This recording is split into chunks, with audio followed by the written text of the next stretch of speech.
What's going on? Billy from the blockchain, once again making another video.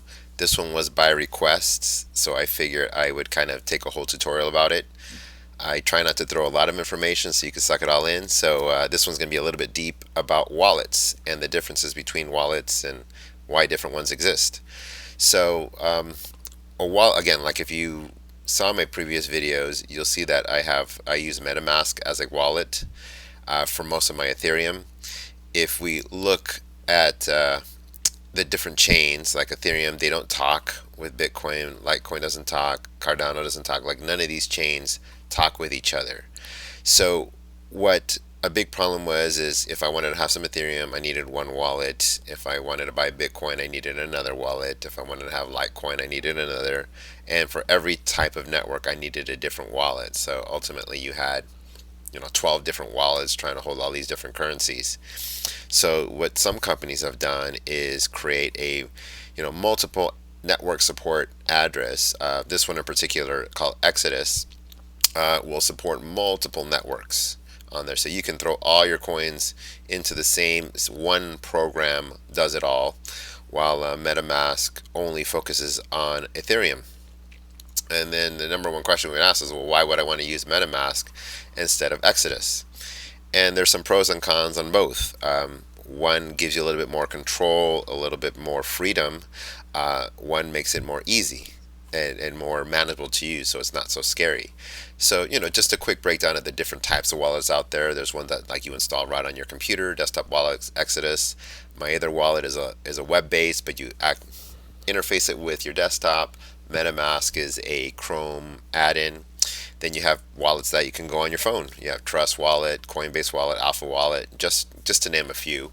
And these are all kind of like you are your own bank. You have your public key, your private key. You own everything. There's nobody to control or help you. If you compromise your private key and somebody gets it, they can steal all your money out. Then obviously that became a big issue. So a couple companies saying, hey, we're going to make some hardware wallets where you only know your public key and your private key is hidden from you as well. So then nobody can get it. But you need the actual device to be plugged into your computer to move things in and out, and you have to verify it. And you can't use the same address because you don't have the private key. So once you create an address in this hardware wallet, this is the only device that controls it. Nowadays, there's been a lot of support to add your wallet from here to here and from here to here. So I'll show you in a little bit how that works. But if I had a wallet here and I wanted to move it into a hardware wallet, I could not because I knew the private key. So that's not an option. I can move my hardware wallet address around, assuming they support not knowing the private key, and I can plug in my hardware. I know it's a little confusing, but I just wanted to throw that out there. And then we have exchange wallets, like when you buy in an exchange, when you bought Ethereum on Coinbase or you bought on Gemini or something, you bought some Bitcoin, and it's sitting on there. Uh, Before, what they say is not your keys. If it's not your keys, it's not your crypto, so you don't have full control. You only have a public key only, and you get into these websites with your username and password. And it's not bad. Nowadays, again, these guys have insurances and protections from being stolen. So it's kind of a safe place, but no one wants to say Coinbase bans your account, and all of a sudden you had 10 Bitcoin on there, and you can't get in with your username and password. You lost your money. Like you have no control over this, over what you say or what you can do with that. So there's always that risk. That's why you always hear not your keys, not your crypto. But I think this is a good place for people that aren't responsible and that tend to forget their passwords or tend to forget things or lose hardware wallets or do things. You'll see all these stories. Man forgets password 10 years later, and now he's out 22 million. Yeah. Again, back in the day, exchanges were a little bit shady, so they were stealing money left and right. But nowadays there's a little bit more sophisticated. Like Coinbase has an IPO; they're a publicly traded company, so there's a little bit more securities and things that they have to watch and take care of. But again, if you don't even trust that, you can always go with the classics. Go with the hardware. Personally, I do. I use multiple wallets. I have, like a bank account. You don't carry all your money with you everywhere. All your life savings in your wallet when you go out to the park or go out at night. You keep most of it in a bank, in a vault, in a hardware key, and then anything I have on day to day, I'll put it in my wallet. $100, $20 to keep on here. I can use it for spending or whatever if I want on this, or desktop. However it works. But remember, these wallets here, there's nothing inside the wallets. If we go back to that original video that you first talked, all these wallets do is point to a special place on the network on there, and you have the keys to open that special spot. And that's where your coins are sitting, on these networks. They're sitting on these networks. Nothing is in here whatsoever. This is just the gateway to get to here. This is, again, like your locker at Disneyland was D1. And then when you pay for it, they give you the password to open it. This is the password to open it, and this is how you get to it. And so this blue line is saying, like with Exodus, I could, again, this is a path to this address. If I have the key, again, if I have the public key and the private key, I can share this with Metamask and then use the same address. So then I can save some stuff here in Exodus if I wanted to keep using Exodus. But if I wanted to do some cool stuff or move things around or have better control on the gas to move things, then I can also use Metamask and connect and then use that same item. So I'm going to explain that a little bit, and just for the point of question or the request, I'm going to use Exodus. So Exodus.com. They have a desktop and a mobile option. Download it to your desk. It has multiple. It's a lot of cool stuff. So I'm just going to use the desktop version on here, and here it is. And you'll notice it looks kind of like almost an exchange, and it kind of is. They've created their own ecosystem to make things really, really easy for you. If you have Bitcoin, you can put it here. If you have Ethereum, you can put it here. And Cardano, all the big popular coins, you could put it all in one spot, which is really, really nice. And then here's your wallet, and you'll notice, okay, if I want Bitcoin and I want to receive it, I got this unique Bitcoin address. If I have Ethereum and I wanted to receive it, it's not going to be the same address. It's going to be something different. Look at that. Oh, 123. That's such a cool wallet. Oh, well, too bad. I'm going to expose this key anyway, so it's not usable. And then if I wanted Cardano and I wanted to receive, totally different address. But just to know, let's see, USD coin, that's an ERC20 coin. So let me just go back just to show you. Ethereum, remember, is 123D. And if I want a USDC coin, which is also an Ethereum network coin, it's going to be the same address. See, 123, So hey, so it has a lot of support for a lot of different coins and a lot of different things, and it's kind of built to keep you in this ecosystem. It even has its own built-in exchange. So if I wanted to trade a coin, if I wanted to trade BNB for Aave, I could do it. If I had 100 BNB, I can get 89 Aave. And the maximum I can exchange. So there's limits to this because they run their, I think they use some kind of swap system on there, and so you pay a higher fee, but it's cool. You don't have to move it from your wallet. You don't risk transaction fees or anything like that. So that's pretty nice. And then you could even stake. How I was talking about DeFi in the earlier videos, you could even stake directly. So if you had Cardano sitting in your wallet and you just wanted to earn 4% while sitting on there, you're not planning to move it, you can do that.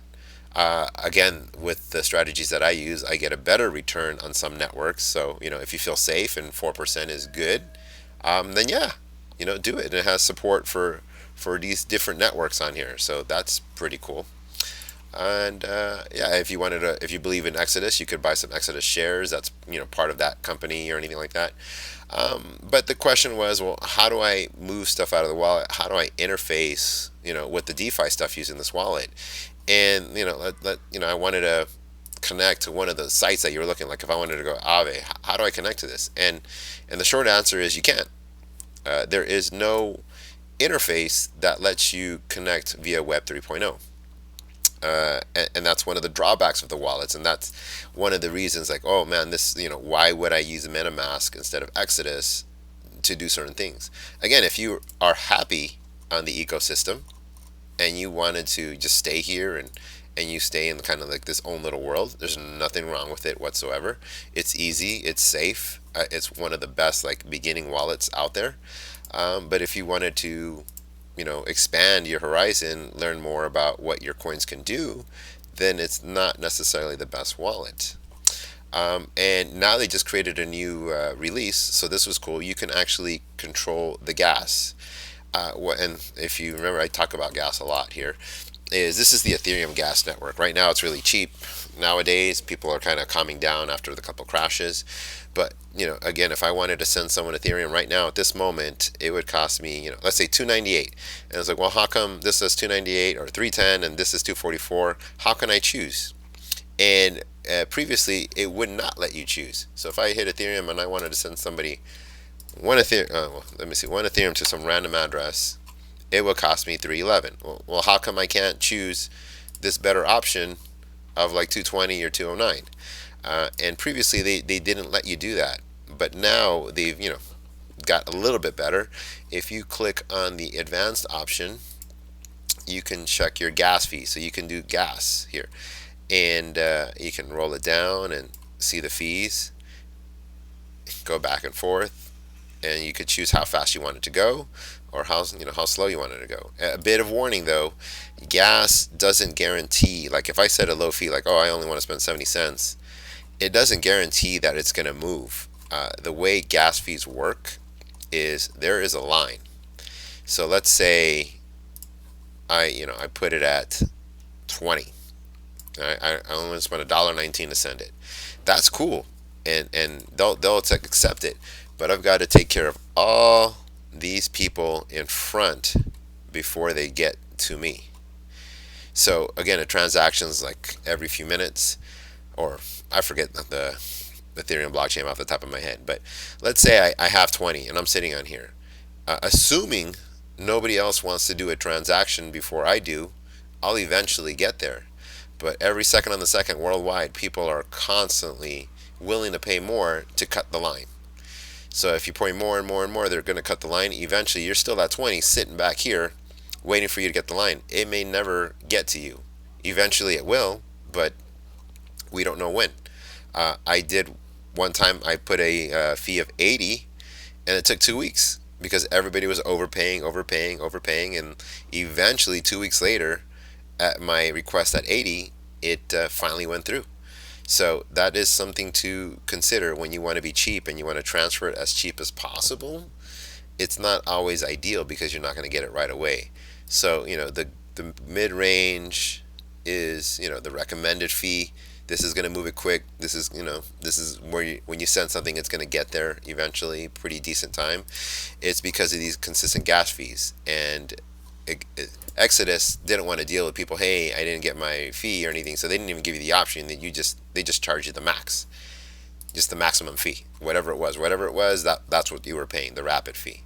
You didn't have the option to do this. Maybe I want to move it. Maybe I want to move it when it's down. Maybe I'll do it, and then if I go to sleep decent around, like, oh, okay, if I know that 11 o'clock, I know it goes down to 20 or something, and I don't want to wait for it, I'll just put it for 20 and then go to sleep, wake up, and then I'll see that my transaction has happened. But if I need it to go right away, I know for a fact that I need to pay the high price. And that's the way gas works. And that, I look up Bitcoin calculator estimator, how much is it going to cost me to move things around with how many blocks. There's two different wallets, Legacy System, which is the older network, SegWit was the newer one, a little bit cheaper. But right now, if I wanted to send it a decent time, it's going to cost me 92 satoshis, which is like 1,000th of a Bitcoin, but it'll cost me 13 bucks. So on Exodus, they have some. Let me go to Bitcoin. If I wanted to send, I think I still have that advanced option. Yeah, I could send. It's going to cost me 101 sats, the 8 bucks. If I drop it, then it's going to be slower and slower and slower. And again, that same line, confirmation speed is going to be very slow. I might be in line for a long time because people are going to cut because they're willing to pay 50. Some people are willing to pay 70. Depends how fast you need it. Some people want it right away, so they're willing to pay 15 bucks. It just really depends on that. So you got to choose your gas. And if you have an older wallet, sometimes this function doesn't even work. Like if I show the advanced, it might not even show the gas, unfortunately, because it has one of the old legacy wallets and they don't support this function. And then you have to pay the big fee to move it to another wallet. That's just the way it is. So, it's not all bad. Again, I can install Exodus, and anything approved I can interact with. So I can interact with Compound Finance. If I install it, I can open it up, and then I can earn interest with my own crypto via Compound Finance. Say, hey, okay, let's do it. So, they have their own interface that goes on there, but what if I want to just do it directly and I want to go straight to Compound and handle it myself? Well, I would have to connect with a wallet. And the only wallets they support directly on their website would be Metamask, Ledger, Wallet Connect, and Coinbase Wallet. And that's it. So you'll see that MetaMask is the most supported on any type of Ethereum network, and that's where all these things run on. Again, if you went to the original video of how I talked about Ethereum and how it runs a whole ecosystem on it, these coins just kind of go back and forth. Nothing runs on top of it. There's like no OS. It just goes back and forth. Same with Litecoin. It's just cheaper and more efficient.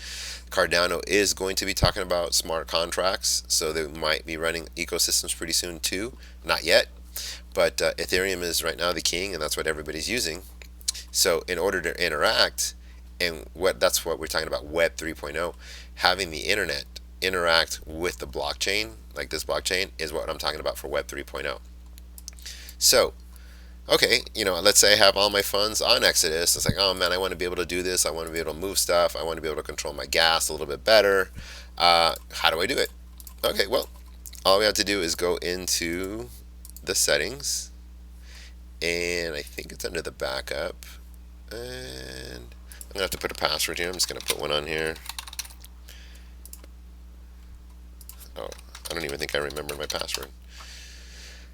Alright, secret recovery phrase. Okay, so this is the recovery phrase that I'm going to need that's going to bring back my entire password. So let me go ahead and just print this phrase. I'm just going to save it as a PDF.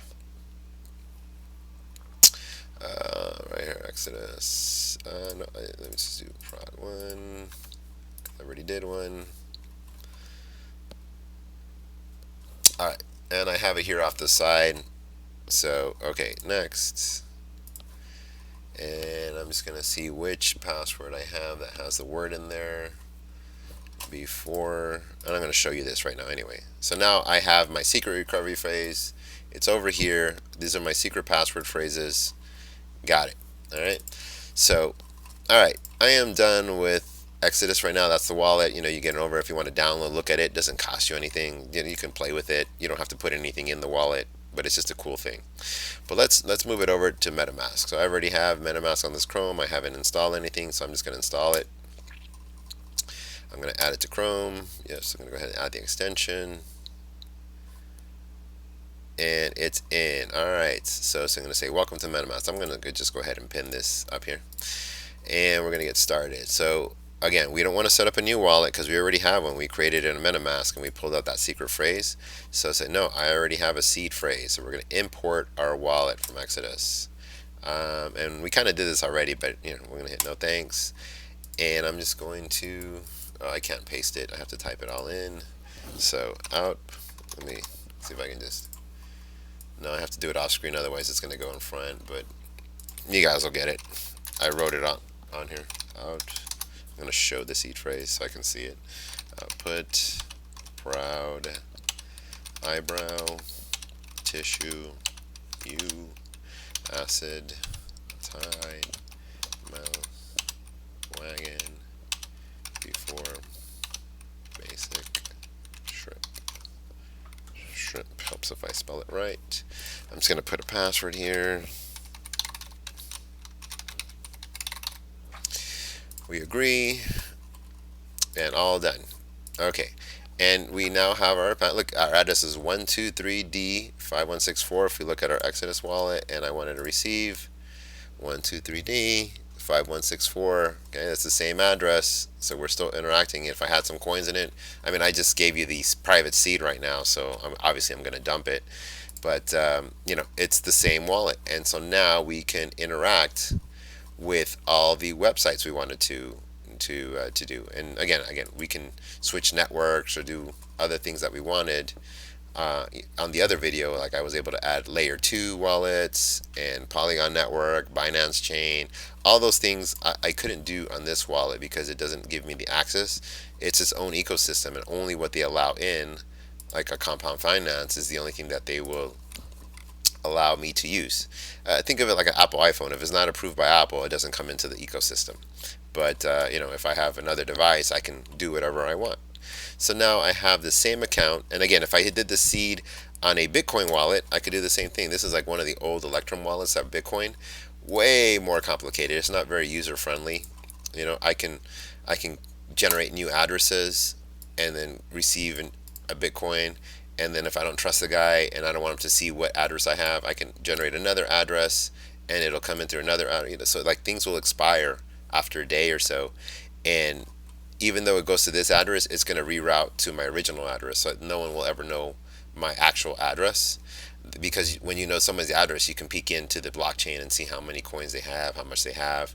You don't trust anybody here on the internet. So yeah, so I can. It's pretty cool features, and that's the difference of wallets. Some features on things that you may not need or want. I don't want to have new wallets. I want to have the ease of Exodus. I want to be able just to store it, send it. Then this is the perfect wallet for you. If you get more advanced and you want to be able to set your gas fee and everything, then that's the way we want to do it. Like let's say with gas, and I want to send some Ethereum to somebody, and I'm going to actually let me switch over. I'm going to go to this other one that has some stuff on it. Let's say I wanted to send Ethereum and I wanted to transfer between accounts. I can send. Let me cancel that. Let's go to another do not use account. And again, I can pick, slow, average, fast. I can even do advanced options, and I can pick how much gas I want. If I go to gas now, I want to pick 31. I literally pick if I wanted to send it, and do not use account, and I wanted to go advanced, and I wanted to pick 31. That's how much that's going to cost me. If I wanted to go 30, I could. I can manually adjust it, and then the limit is how far as I need to go up. This one's in way or we, so it's a way different type of gas system. Just keep it simple, keep it on the gas price, keep it close. Again, I'm running the risk of never getting my transaction to happen because it's pretty up there. So there's like 1,600 transactions I gotta wait, assuming nobody else in the world decides to put more and willing to pay more. But that's pretty much the difference of the wallets and how to move things. And again, during the day, we can see when's the best time. When's the best time to make a transaction? Get the average. You can use gasnow.org for Ethereum network and say, okay, Saturday's a pretty dead day. Doesn't look like there's a lot of activity. There's very high. So I'm like, all right, that's when's the lowest price. Almost close to midnight. That seems to be the best time. A couple bucks here and there difference, but after 10 o'clock, anytime after that seems like a good price for gas. So yeah, that's pretty much the wallets in a nutshell. Hopefully that kind of clears up for you of how to move transactions. Again, there's certain gas limits. I think Litecoin doesn't even give you the option to adjust gas because it's so cheap. Like there's it's like ridiculous. If I wanted to send one thing, it would be like so cheap, like less than a penny. I think I have that website here, Litecoin statistics. Average transaction fee is what, 2 cents, and the medium transaction fee is like less than a penny. So I mean, it's too cheap. If you're trying to save 2 cents, then Bitcoin and crypto's not for you ultimately. But yeah, experiment with your wallets. Do different things. Metamask is like the go-to for trusted networks. And again, there's a lot of cool stuff. I want to show you something else really quick. Let's say this website goes down. I use Elizabeth Silence a lot.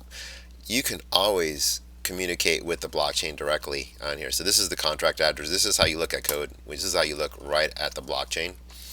This is basically the contract of this whole token. Gives you all the information, all the transactions, who's holding what, who has the majority of the wallets, where it's minted. Binance, has these many tokens. When you see movement here, this is when it gets scary. That's how you see all these Twitter bots and all things. Hey, there's big movements here. There could be a sell-off. Information about this.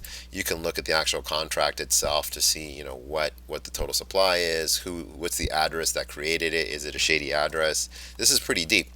But here's the biggest thing. Write the contract. If this whole website went down, I can still interact with EPS on the blockchain directly. I can connect Web3. I can connect this directly via Metamask or Wallet Connect, which is like a web app for your mobile phones. So I can directly connect to this however I wanted to. It's like, okay, this is the beta version, sure, and I'm connected. and I can, transfer money to, from. I can claim whatever I have. If I am the owner, I can send a mint, or I can transfer who the owner of the Ellipsis Finance coin is. This is interacting directly with the blockchain. So if it ever crashed and I needed to pull my money out of my stake, I could. I mean, this is what makes things super cool.